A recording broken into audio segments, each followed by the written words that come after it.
Ang mga aralin sa video na ito ay una, ano ang awit? Ikalawa, ano ang kurido? At ikatlo, ano ang pagkakaiba at pagkakatulad ng awit at kurido?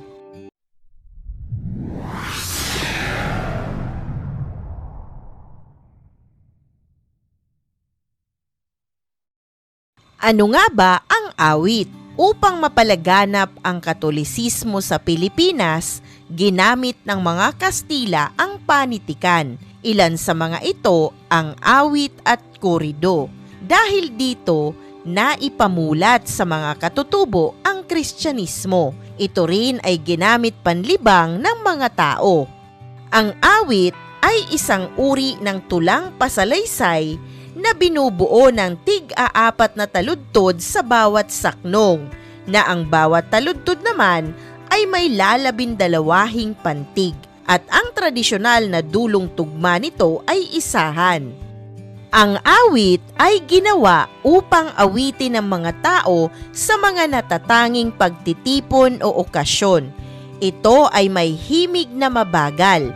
Sinasabing ito ay isang tula na nagsasaad ng kabayanihan. Ang mga tauhan sa awit at mga pangyayari ay sadyang makatotohanan o maaaring mangyari sa tunay na buhay. Ang awit ay walang halong kababalaghan. Ito ay naglalahad ng pag-ibig at pakikipagsapalaran. Iyong naunawaan kung ano nga ba ang awit. Dumako naman tayo sa bahagi ng kurido. Ano nga ba ito? Ang kurido ay nasa anyong patula. Ang saknong nito ay may natatanging bilang o sukat. Ito ay may sukat na 8 pantig sa bawat linya at may 4 na linya naman sa isang saknong.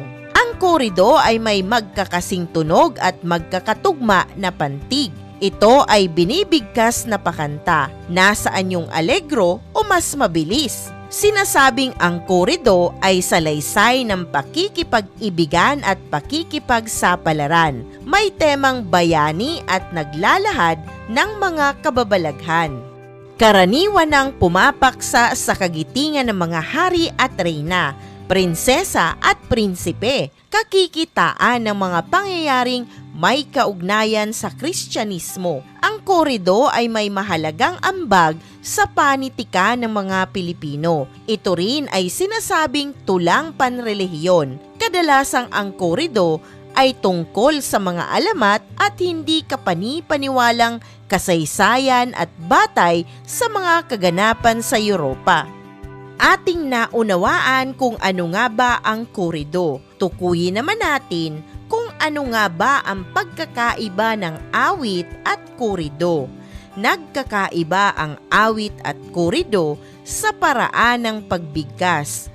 Mas mabilis ang kurido at may kabagalan naman ang awit. Ang kurido ay may 8 pantig at binibigkas sa kumpas na marcha o allegro. Samantalang ang awit ay may 12 pantig at sa mabagal na saliw ng gitara o bandurya.